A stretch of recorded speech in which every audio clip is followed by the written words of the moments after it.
tutta la Sardegna. Tu di dove sei, Elisabetta? Coraggio. Hai 30 secondi di te. Sardegna. Della Sardegna. Elisabetta è della Sardegna, mi raccomando. Ma dove abiti? In Gazzoletta numero 20.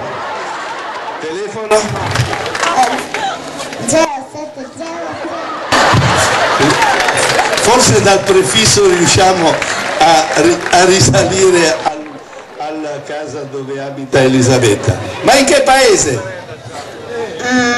Vabbè, non importa, dai, tanto tu devi cantare, no? Cosa devi cantare? La mia bidella candida.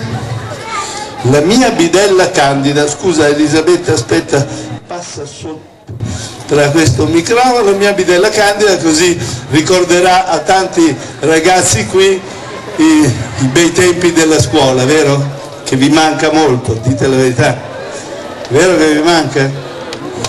Comunque è una notizia di ieri che vi farà molto piacere.